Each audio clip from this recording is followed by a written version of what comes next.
working group. It's the first working group meeting that we will have for 2021. And today we have a slightly different type of meeting for you, and we're only going to be meeting for an hour. So that's going to be hopefully nice for all of you, a little bit of a different way of doing this meeting. So as we kick off, I am Erin Victor. I'm with MassDEP. I'm an environmental analyst in the Municipal Waste Reduction Branch, for those of you who may not know me. And most of this meeting, I'm just going to be sharing out what our plans are for moving forward with a reduce and reuse action plan for the state, the methodology that we are proposing, and how we will prioritize all of the actions that we have talked about throughout all of our meetings in 2021 or 2020. And seek feedback from you. So if there's things, ideas that you have, or comments or suggestions, we would love to hear from you before we start actually creating the action plan, which a lot of the groundwork has been set from all of our discussions that we had all throughout last year. So, this is our plan, is just to talk what I just mentioned, open it up for a quick question and answer, an open dialogue session at about 10:40. I have a couple of announcements, and then we will adjourn at 11 o'clock. At this point, I think all of you are extremely comfortable with Zoom. We've been doing Zoom for quite a while now, but just in case you are able to mute and unmute yourself and share your video or not share your video, I'd ask if you could rename yourself to include your affiliation or however you want to be affiliated by clicking on the participant and clicking on your own name. As you can see, I've renamed myself as Erin Victor, MassDEP. That will just make it easier when we, if you do have questions or if people want to network with you on this call. And there is a chat, and you are welcome to ask questions throughout the whole time in the chat, and my colleague here, Rachel, will be monitoring that chat, as well as providing some of the links that we reference in this presentation. I am assuming several of you have seen this slide before, but this is from our draft solid waste master plan. The final version is expected to come out sometime soon in 2021, but the large overall waste reduction goal that we spell out in this policy framework for 2030 is a 30% reduction in our waste sent for disposal here in Massachusetts by 2030, and then a 90% by 2050. And as we've been discussing this here at MassDEP and throughout the state, it has become clear that as much as we like recycling and composting and all of these other ways of diverting things from the landfill, that we also need to reduce waste at the source, as well as continue to reuse items that have already been put into circulation. So that's what this whole group is about, is how do we strategically build on the efforts that we've been doing here in Massachusetts on waste reduction and reuse, and ramp those up. These are the priority materials that we had identified in that solid waste master plan. And these are all of the conversations that we had last year in 2020 to discuss what were the barriers and what are the possible actions that we could do to further reuse and reduce these material streams from disposal. So single-use packaging, building materials, textiles and electronics, or textiles and clothing, electronics, household durable goods, furniture, fixtures, and equipment. And then this slide deck is actually all already posted on the website, and all of these are hyperlinked to the archive page. The archive page on our Reduce and Reuse website does have meeting summary notes, presentations, and for most of the part, recordings of these meetings that we've had so far. So starting back in March, we've had several meetings about monthly to discuss these different materials, and you can see what we've discussed there. And if there's anything that, if you were not able to attend any of these, please feel free to go back and look at them. And if there's anything that you think we're missing from these discussions, we're obviously we would love to hear from you. So in 2020, our objectives were just to discuss what the barriers to greater waste prevention and reuse in Massachusetts were, as well as identify the actions MassDEP can take to overcome these barriers. And that led to some really fruitful conversations, and we really appreciate everyone who was able to participate in those conversations. It also led to a ton of ideas, too many ideas that with our limited staff and funding capacity that we can actually take them all on, at least all right now. So the question here for the next step is, how do we most effectively utilize the resources that we have here to reach our statewide goals of around waste reduction and disposal reduction? So this whole discussion is about the way that we have internally proposed that we would prioritize all of those ideas that we've been talking about. And this is where I'm just going to share what we're thinking. The whole point about this is we really want to have a very transparent discussion and have all of you really involved in it. And so if there's things that you have feedback on, as I mentioned, the slides are available already. You can write us or you can tell us here if you want to digest it a little bit later. But this is how we're thinking through narrowing down all of the list of great ideas that we've been talking about for the last year. So one is obviously impact. So we thought we would look at each of the actions and figure out if that initiative is successfully implemented, how impactful would it be, high, medium, or low. Feasibility, what is the probability that it'll be successful given in institutional or cultural barriers or even financial barriers. And then the last, but probably most important for us, why we wanted you all here, is stakeholder support. Whether or not this is something that has a high level of stakeholder support is very important to us. So speaking of this, we kind of tried to break down what we meant by each of these. And so I have a couple questions to consider. So for impact, I had mentioned what that we mentioned by that, but does the initiative focus on upstream, i.e. does it change the choice environment or mandate change that applies to all entities, or is focused on individual consumers, companies, residents, organizations to voluntarily choose to adopt in? So obviously if it was something that, like say a plastic bag ban that applies to the entire state would include everybody, whereas a campaign would be less impactful if it was downstream, where it was just encouraging people, like an educational campaign, for them to remember to bring their reusable bags to the grocery store.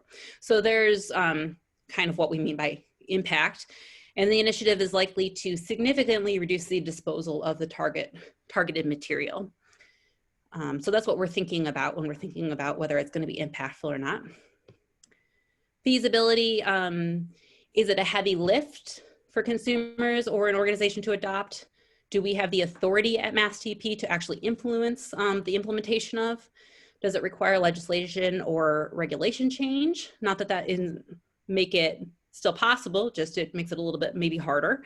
How large is the target audience, and how does the scale impact the likelihood that the project will be successfully implemented? How administratively burdensome is the action for DEP staff? Is it a one-time thing that once we set up the program's up and running, or is it something that we're gonna need to maintain over time? And how costly is this initiative, considering both that initial startup costs and the ongoing maintenance costs? I meant to give an example for this. So we were thinking, we've talked a lot about a reuse directory, similar to how Minnesota has the Hennepin counties choose to reuse. That's obviously a really great idea and something we're considering, and we'll see what happens with this, but that would be a little bit more reoccurring maintenance than say, one time partnering with say our Operations and Service Division, OSD, to mandate durability in institutional procurements. Like once that policy's set, like internal policy or internal guidance is set, that would be just a one-time set thing. And then stakeholder support, both what does everyone in this group, the R&R working group, have you expressed strong support for this initiative? We plan to do some sort of, in addition to having some meetings about what we've heard so far and hearing which things you have prioritized or which we would prioritize, as well as a survey. And then is the initiative one that would likely receive a lot of opposition or backlash, either from participants here or from stakeholders elsewhere? So with all this said, I know that's maybe a lot to digest, or I just thought since we're on Zoom and because I don't want to talk the entire time, I would just do a little check-in. There's like little emojis that you can use on Zoom for those of you who have gotten really into Zoom. If you want to just give like how you're feeling, and I'll just do a pause if there's any questions or comments at this point. A few comments came in the chat, mainly, you know, sharing information about single-use packaging. Miriam from Upstream shared a document and a link to some of their information. So that's great. Thank you for sharing, Miriam. What was that, Rachel? I just wanted to point it out in case, so if people turn on your chat so you can monitor anything that might come in from your peers, or I'll be posting links as well.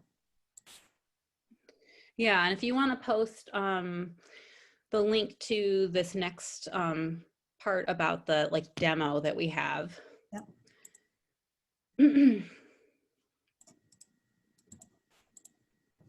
So I'm just catching my breath because I was just talking a lot. Yeah, so any other comments or questions that you see, Rachel, or if anyone wants to speak up? Great, I think that means that you know, that I made sense. Great. So as part of this, another thing that we've been thinking about is how to, when we're talking about so many different materials and so many different sectors that are involved in this, how do we organize what we're discussing? And so I think, let's see if I can get to that chat as well. We were thinking about using the same thing that we've been using for the reuse directory for making the action plan more of a living document. And so by that, let me see if I can pull up a living version of this.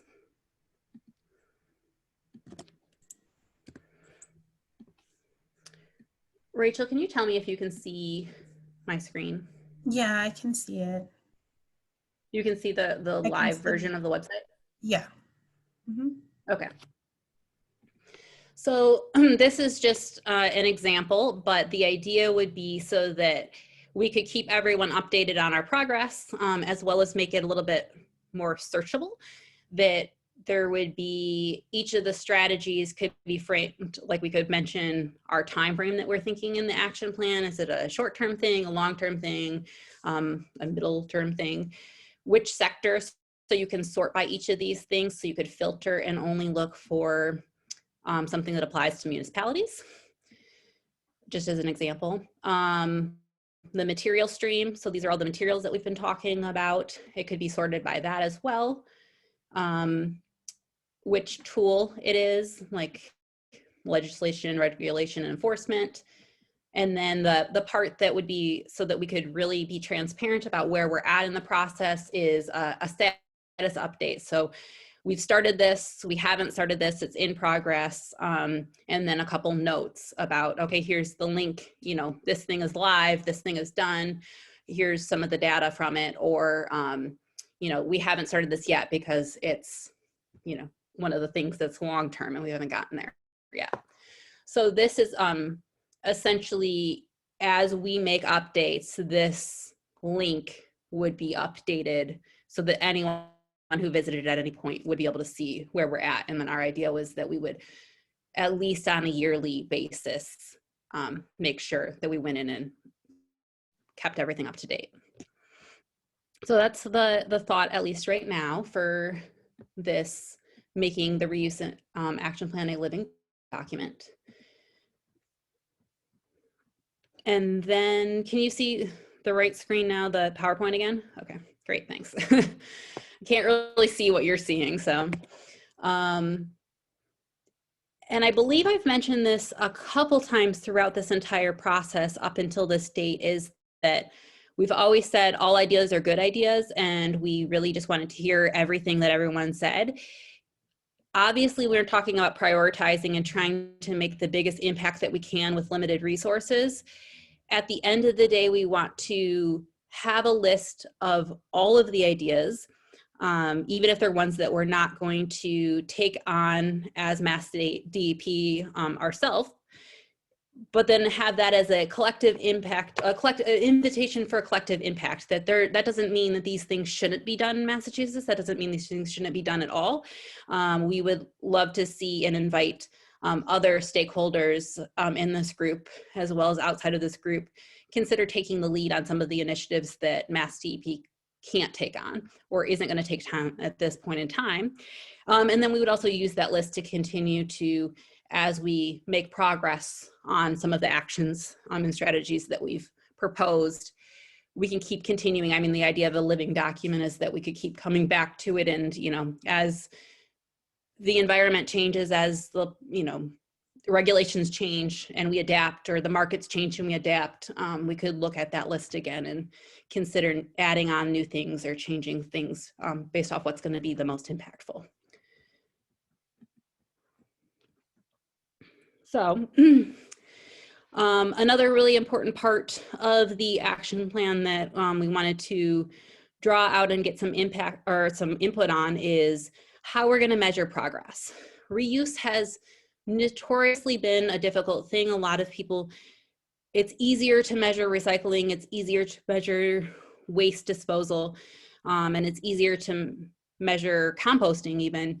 Reuse is difficult to, like, waste reduction and reuse are just difficult, and they always have been difficult to measure, and that's kind of been a part about, it's not as tangible. So how do we do this? One of the thoughts, there's several of the thoughts, that there's both what are called leading measures and lagging measures or outcome measures. So that one's measuring the actual performance of what we're doing, that we would report annually. And then the other ones are more of the outcome, like you would see it longer term. It might be influenced more than just by what we're doing. It would be influenced by what everyone is doing. And those would be reported out maybe every 3 to 5 years. And then, as I mentioned, providing progress updates on those plan strategies of whether they're in progress, whether they're on target, whether they need improvement, that kind of thing. So with performance measures, these are the ideas that we have. Obviously, if there's other things that you can think of, let us know. But one way we can measure performance, or like what leading measures, is what we're doing at MassDEP in the programs that support reuse and waste reduction through our currently existing programs: Recycling Works, Recycling Business Development Grant, our Recycling Loan Fund, our micro grants, and our Sustainable Materials Recovery Program grants. And so we can be looking at the number of organizations that we supported for reuse initiatives, the amount of grant money that has been requested, and the amount of money awarded, to look at both supply and how much we've been supporting, the number of technical assistance requests, as well as technical assistance provided, hotline calls related to waste prevention and reuse, which would be an indicator of demand. How many times are people calling the Recycling Works hotline asking specifically for help with waste prevention and reuse as opposed to recycling and composting, and the number of loan funds requested and provided. Kind of more of an intermediate, but an outcome measure would be those actual results from the grants that we provide. Obviously, I can't say exactly, since all of the grants, the micro grants that we provide and the waste reduction grants are very individualized projects based off of what an organization needs. There's not one measure for it. You know, one group may be using reusable cups, and it might be the number of cups that they divert from disposal, like single-use cups. Another group may be doing a lending library, and it might be the number of items that didn't have to be purchased. So it's really going to be varied, but those results, obviously we would want to share those out. And then there's several things in our SMRP grants in our recycling dividends program that we have here at MassDEP that we have been encouraging municipalities to do in order to create greater access to reuse and repair and waste prevention here in the state, including libraries of things, repair events, swap shops, and zero waste events. And so looking at the percentage of communities throughout the state that have access to these resources, although that doesn't necessarily mean utilization, it does mean how prevalent the ability for an individual resident to actually partake in these things is. And I mentioned this reporting year would be every year or depending on the grant cycle. Some of the RBDG and SMRP grants run on longer than a 1-year cycle. And then lastly, we will really know if all of this work is working based on our longer outcome measures, which these are the ones that we were proposing. A survey of residents' attitudes and behaviors related to reduce and reuse. We already do a market survey on recycling, so we could add in questions about how people feel and how people act about reducing and reusing, and see how that changes over time. Hopefully with more awareness and more access, we would see more people actually behaving and positively thinking about their waste prevention efforts. The economic health of the reuse sector, we currently have a very exciting project that's about to take part starting next month with a Tufts environmental policy program where we have been matched with some great master's students who are going to be looking at an economic analysis of the reuse sector here in Massachusetts.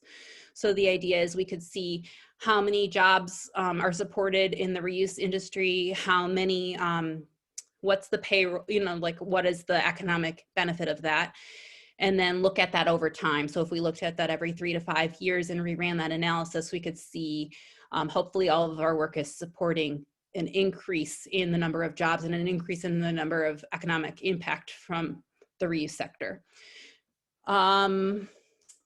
Obviously, we've already talked about our overall waste disposal goal. We have a 2018 baseline measure, and we have these set waste disposal goals. This is going to be influenced by more than what we're doing here in this action plan. Obviously, all of our solid waste master plan impacts this, as well as markets, and but to look at that, we would hopefully see that changing.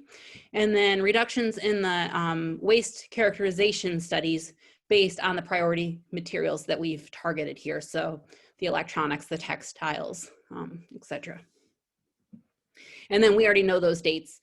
We'll get those in spring 2023 and spring 2026 because those are on a regular cycle. And that is all I have for you at this point. So I thought we would just open it up for a discussion if anyone had anything they wanted to say. I told you this is a slightly different, this was just me presenting what we're thinking about, and we would love to hear what you think about this and if you have any ways to improve it, or yeah, does this sound good? So we did have a couple comments come in. One question was for outcome measures. Is it possible to get per capita waste generation? I'm not sure how we present the data, but that was one. I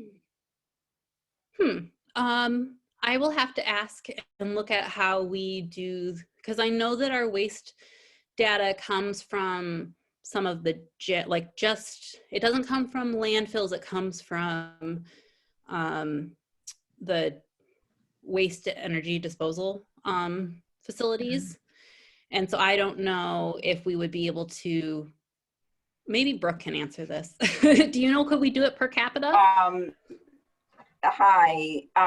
So we do, it probably is possible because DEP switched about 10 years ago to a disposal-based metric. That's how we measure our progress towards our waste reduction goals and our solid waste master plan. So we are actually measuring what ends up at, I think we've got 5 remaining landfills in the state, and we've got 6 municipal waste combustors or incinerators.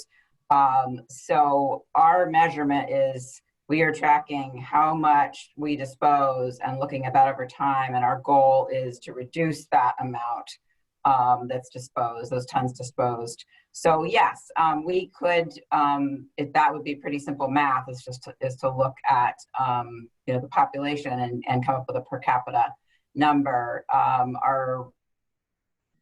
I can put in the chat the link to the webpage where we do an annual update on our numbers and how much waste was thrown out. I think we just recently published the 2019 numbers, so we caught up. We were kind of behind. So yeah, that's a good. yes. Also, I know that in several of those graphs we had charted waste compared to population and compared to like our GDP, I believe, as well. And so I think that was one of the things that we have been looking at, is the fact that it was still trending down, even though GDP was trending up, correct? That's correct. The gross domestic product, one of the economic indicators that typically waste tracks with, is a higher GDP or more economic activity results in more waste being thrown away. And we have been tracking that for a number of years. And this is one of the reasons that we switched from a recycling metric, recycling being the numerator in the equation, to a disposal-based metric, is because we felt that the disposal metric better captures things that you can't count, like source reduction, light weighting, waste that's prevented in the first place, all the things we're talking about. And also recycling is declining for other reasons, because there's not as much, people don't read newspapers anymore. We consume our information through digital sources, and packages are being lightweighted. So anyway, yeah, that the GDP, we have seen basically a gap. So waste trending downward, even though GDP is increasing, which tells us that something's happening. We can't necessarily take credit for it, but we're looking at it. This is Cindy Ahrens from Lexington. Can I say something about that? I know at some point, I actually was trying to look at it while we were talking. I've seen, I think it came from DEP, that talked about different towns that were doing pay as you throw. And so I remember seeing a whole state map that said, I don't know if it was by town or city or by county, I think by town and city, how much waste per person. Yes. I really think that it was a DEP thing. So I think that you have done some sort of waste per household or per person somewhere. Yes, thank you. That is a good reminder. We do have the pay as you throw map, and we do, from our annual surveys from municipalities, we do collect that data that would allow for. Yeah, the map that you're talking about, Cindy, you're right. It is DEP. I just posted the link. Okay, yeah, we measure the amount of waste per household served. So it's a little bit different than per capita. And the reason it's per household served, what we mean by that is, so we ask a town, how many households do you serve? Because not every town or city services multifamily or condos or apartments.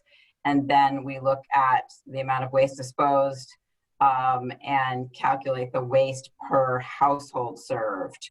And there's a clear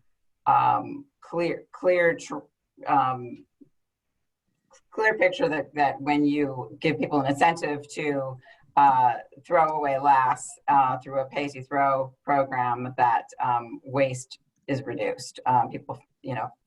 People think about what they're throwing away when they have to pay to dispose of each container of it.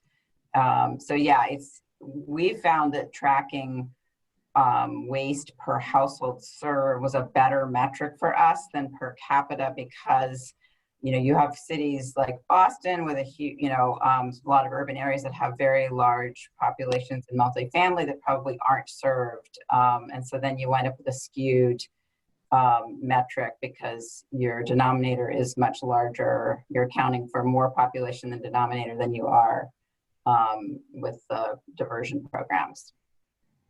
But it's still a great map. That's why we do it. Pay as you throw works.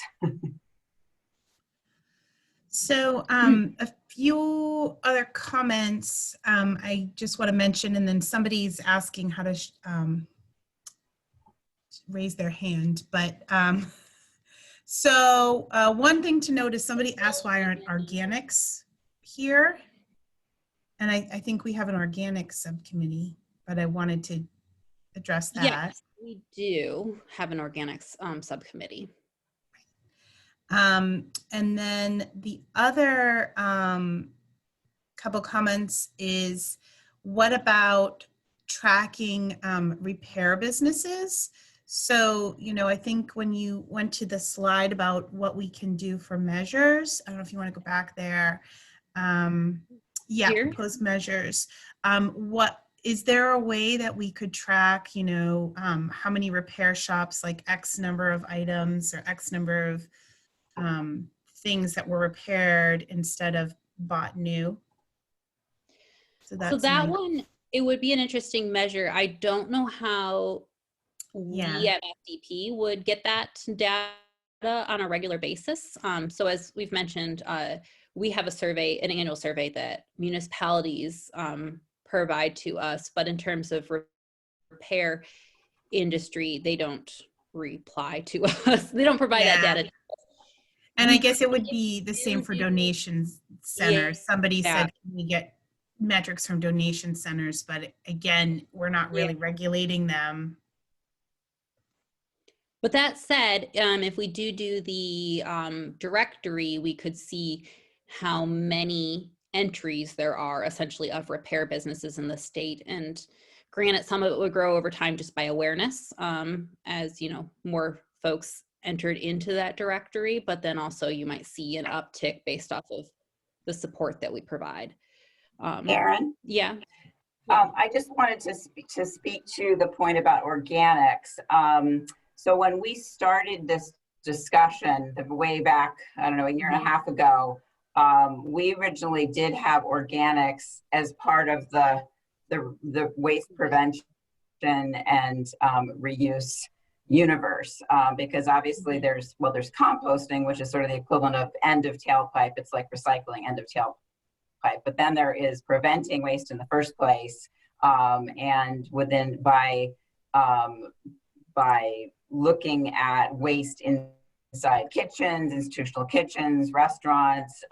There's software and tracking and programs to help cut waste, which obviously cuts costs.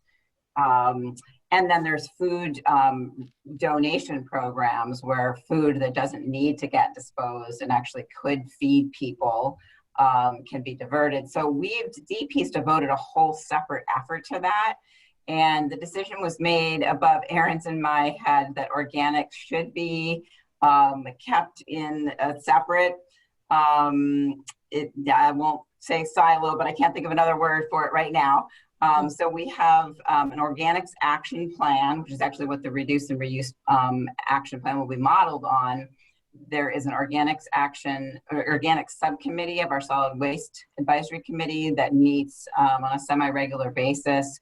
We have tracked activity in food waste prevention and actually done quite a bit of work to work with health boards that sometimes have local health boards that have regulations that may prevent a restaurant or a hotel or a college or university from donating food, unused or unwanted food. So I just wanted to give that its due because it is a significant piece of the pie.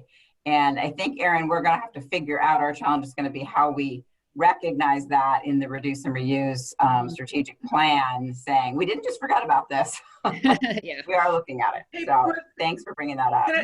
Can I follow up on that? This is Janet Donitz. Hi, Janet. First of all, Erin, I don't know whether or not we're supposed to go through Rachel to ask questions or whether there is a way to raise hand. I don't mean to Oh no, yeah, we can raise hands and unmute because everyone's able to unmute. Maybe let's have people do the raise hand thing, and then we'll just have Rachel call on people. But Janet, go ahead and because I was the one that asked that question because I'm now confused from your very first slide with the the 5.7 million tons now going to the goal being 570,000 in 2050. Yeah. Our waste And then, right, and then the next slide was the priority materials. I understand, I've been to the organic subcommittee, but for us to get the big picture, isn't reducing the tons that we dispose of, including, you know, that food waste piece and organics. So I'm already losing track of how I see, you know, the big picture playing out if we are, as Brooke said, siloing food waste and organics, because I'm trying to figure out how we're going to get from 5.7 million to 570,000. And my understanding is the single biggest constituency there that we can reduce is food waste and organics. So the, I would consider the solid waste master plan the overarching framework for MassDEP. And so that's where this is the big picture that comes from that. I was giving this as background for why this action group is, that we realize that we can't reach these goals without talking about waste prevention and waste reduction and reuse. If we were just focusing on composting, and so we've always known that, but the question is, how do we take that a step further? And these are just the materials that were identified, and organics was originally identified as a material for waste prevention and reuse, in order to, that had the most potential for this particular methodology, or for, I guess I don't know how to, for reducing and reusing rather than recycling, where there's some other like materials that would lend itself better to recycling or composting. It's not that organics, it's just that we didn't want to replicate the discussions and take away from the organic subcommittee that already existed. They were already talking about ways to reduce food waste at the source. And so we'll link to it in this action plan, but we didn't want to dedicate a whole section to talking about it here because it was already being talked about. Does that, Brooke, do you want to maybe clarify that? Yeah, I mean, I think the point is that all of these, the organics action plan is a part of the solid waste master plan, that overarching document. The reduce and reuse is a part of that, but all of these things will contribute to us meeting our goal. We hope so. So it's all being considered as one effort. It's just we're trying to articulate the things we're going to do to jumpstart, reduce, reuse, repair, the same way that the organics action plan really articulated our path forward to jumpstart not just composting, but food rescue and food waste prevention. So they're side by side. I'm siloing it only in that the discussion's happening in a separate stakeholder group, and some people maybe in both of those groups, but I didn't mean siloing it, is that we're not counting it. It all feeds into the overall goal. Miriam, I see that you have your hand up. Thank you. There's an echo. We've been I've been participating in a working group that is providing comments on the federal Break Free from Plastic Pollution Act, and I just shared with you all our comments. And after about a month of continual meetings, we've been trying to figure out how can states have the most impact on driving source reduction, reduce and reuse. And we realized that fundamentally we need to understand, we need to understand where most of the single-use packaging is coming from, which business sectors are contributing the most, and then prioritize action to incentivize or force, either way, those business sectors to meet certain performance metrics or requirements for how much has to be reduced and how much has to be reusable. And so at this point, I feel like it would be the first, in order to set performance metrics and outcome goals, you need to start with identifying, or it would be helpful to identify the business sectors that are contributing single-use packaging and target the most prominent ones first to come under regulation and have them meet requirements for how much of their packaging has to be reusable and refillable by certain dates. So in the letter that I shared, we've set up a suggestion for EPA to require plans from states to do this, but if a state came out and just did it, it would be a great model for the kinds of regulations EPA should set up. So just want to suggest that MassDEP could start by understanding the single-use packaging waste stream and who are the biggest contributors, and then set up performance metrics for those business sectors that are contributing the most, that they have to achieve X percent. We set a low bar at the federal level, 5% to start with, then 10%, 5% by 2026, I think, 10% by 2030, transition from single use to reusable. And then the state would have the authority every few years to up the requirements of what percent has to be reusable or refillable over time. So you keep, requiring more and more of a shift. And at the same time, you're bringing in, every few years, you're bringing in more business sectors under the regulations, so that eventually all business sectors are covered and they all have to do some amount of transitioning to reuse. So that's just sharing a kind of a new thinking that we've come up with. I think would be wonderful for Massachusetts to consider. Yeah, thank you for sharing that, Miriam. And I'm curious, in that letter or in the work that you've provided for the EPA at the national level, have you identified the national trends in single-use packaging sectors? We haven't. We don't have that data, but what we identified was 5 sectors that we think based on common knowledge that that states should start with. And I don't know if I recall all of them right now, but they are, yeah. They are, here they are. They're the food packaging, food service, takeout and delivery of prepared meat.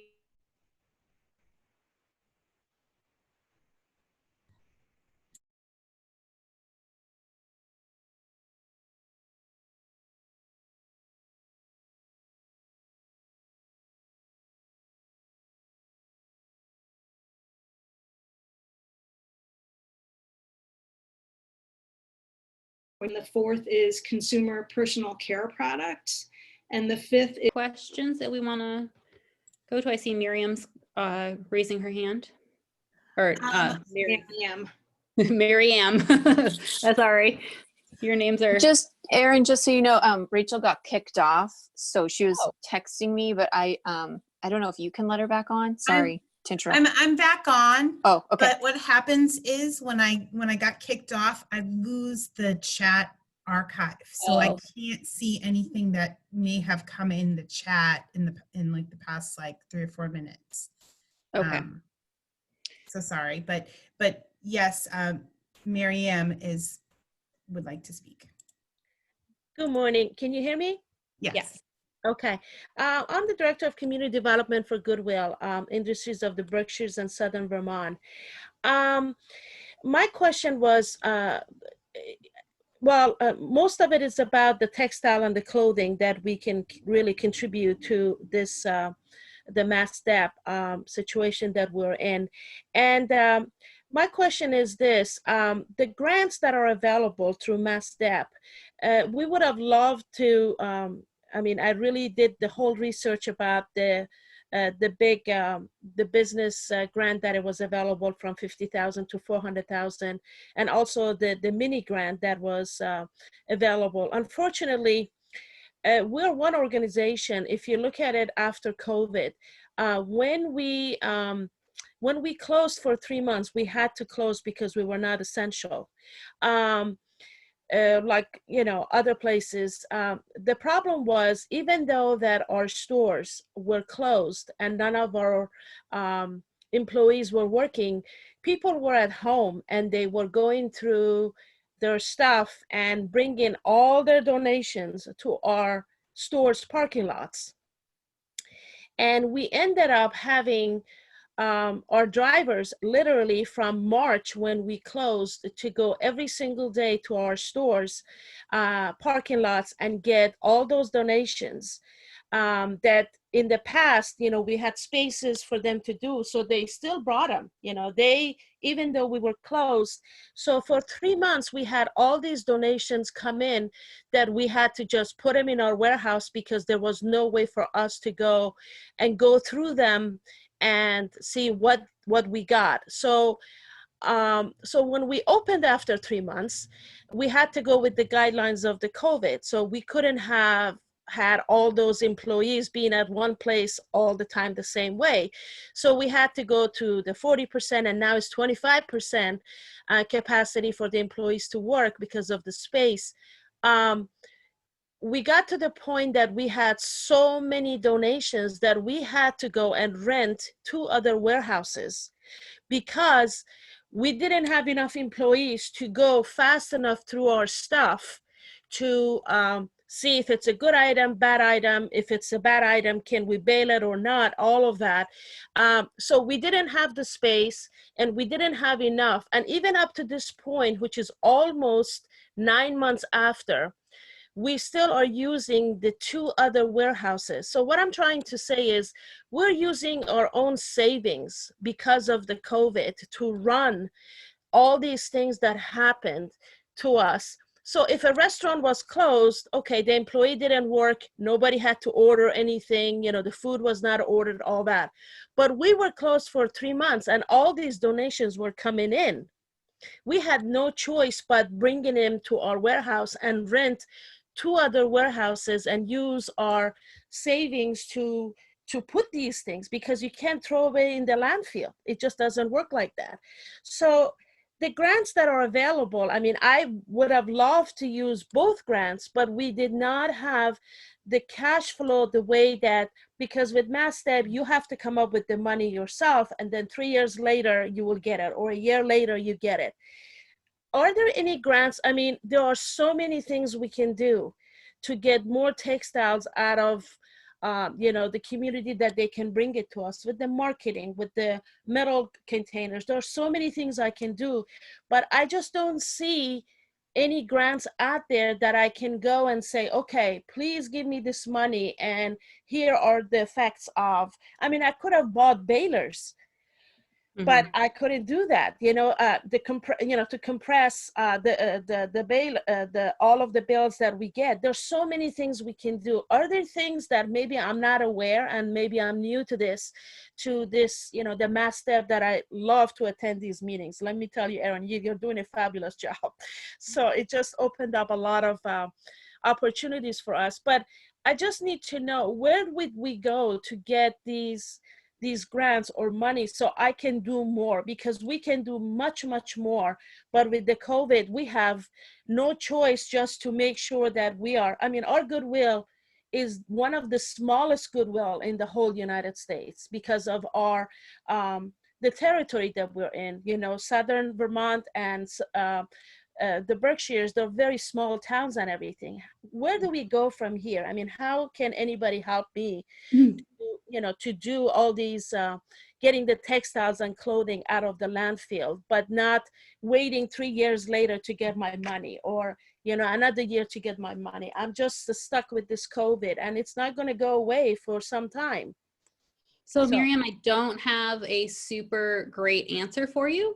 I can say this is something that I know Brooke and I have talked about a lot in terms of startup capital in our grants. And that's one of the reasons why in our micro grant program, we do allow, upon request, if there's a valid reason, as like what you're mentioning, to provide 50% of the grant up front upon signing rather than the end, because I know cash flow is an issue.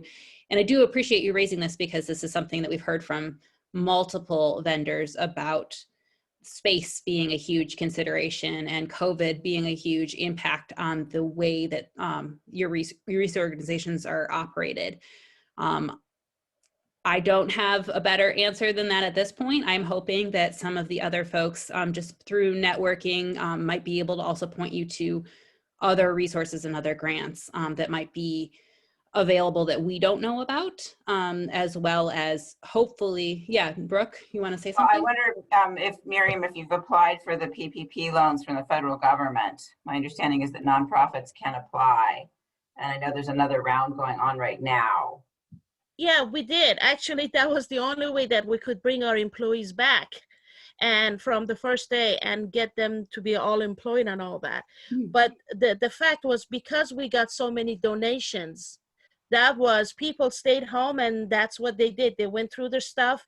And what was the sad part of it, when we went back and we opened up in June and we went through all those gaylords of containers and all of that, somewhere from 50 to 65% of it was garbage. So people just brought their own garbage, or they didn't wash the clothing. It just, anything that they could find their hands, they just put it in a bag and put it in our parking spaces.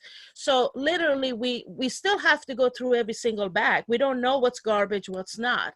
So, and I am, paying every staff to do that. With the 25% capacity, it just makes it impossible. We used to.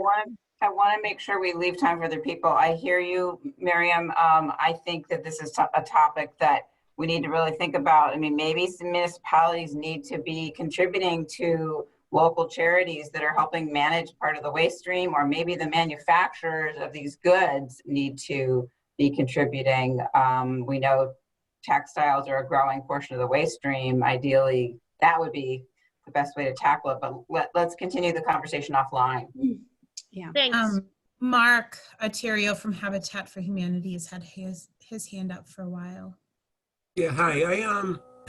I'm excited about the group and what's happening, and regulations always are helpful when we put them out there.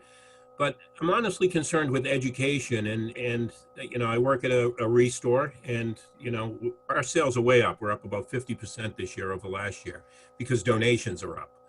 But I take the opportunity every day to educate people on the power of reusing, recycling. We're going to start offering repair workshops in the store.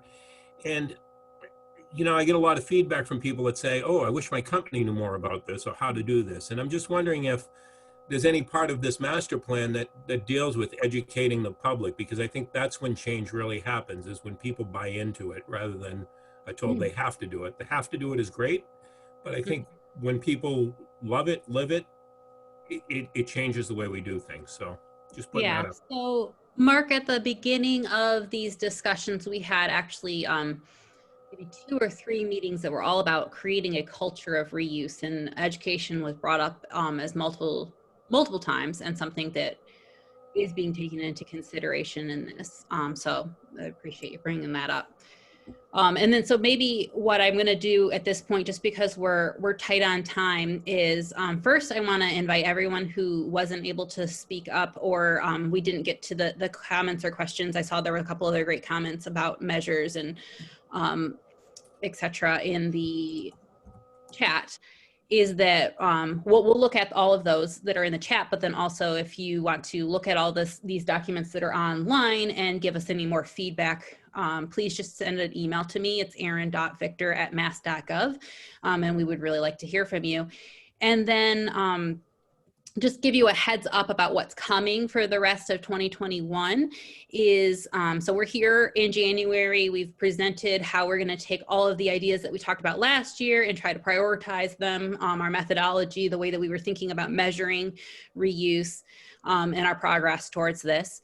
In February, we want to come back and present to you everything that we've heard through 2020 working group meetings. So a lot of these things have been reiterated a little bit today, but kind of share out everything we heard about barriers and strategies to make sure we're not missing anything, and then also to give you an opportunity to weigh in about what you think is most important now that you're hearing them all together. And then throughout March and April, we will have a survey for the working group to continue to identify those priorities. We won't be meeting during that time. And then we'll be using that information to help prepare a draft R&R action action plan, at which point in June/July, we will have another working group discussion where we will get your input on that. And then we'll go back and revise it. So, and then at that point, this group, we still want to meet periodically as a good way of networking and keeping up to date on plan implementation, and just keeping in touch. But we won't be meeting monthly like we did all throughout last year. So stay tuned for February, and then keep on the lookout for ways to continue to give input and prioritization ideas. This is our next meeting, February 23rd. 10 a.m. This one will go a little longer because this is going to be a little bit more in depth. It'll be virtual again, and that's where we're going to be reviewing everything that we talked about before. And then I do want to point out, Peter is on the line as well here from Fix It Clinic, and they have a wonderful Valentine's Day edition of a virtual repair event, a virtual Fix It event that's being hosted by Harvard University right here in Massachusetts. So if you are interested, you can join at 1 p.m. on February 13th. And then there's a whole bunch, if you go onto their Facebook page, you can find all of the upcoming virtual repair events. So if there's no better way of saying, talking about love than loving an item to repair it. So, and as always, these are links that we'll also put in the chat, but there is a working group directory if you want to connect with other folks that were on this call in between, as well as a Google Groups listserv, where you can post resources and ideas and share and try to coordinate however you like in between meetings, especially as we're not going to be meeting quite as often throughout 2021. And then at that, yes, we're at 10:59. So I'm going to just go back to this and leave you with this quote from Annie Leonard, just because leave in a very uplifting way, hopefully. Recycling is what we do when we're out of options to avoid. Repair or reuse the product first. Firstly, reduce by don't buy what we don't need. Repair, fix stuff that still has life in it. Reuse, share. Then only when you've exhausted those options, recycle. So really appreciate all of you for being here today, and we hope to see you on February 23rd. And please do email me or message us if you have any comments or questions that you'd like to talk about in terms of how we're moving forward with creating this action plan. And at this point, I'm going to end the meeting. And thank you, everyone.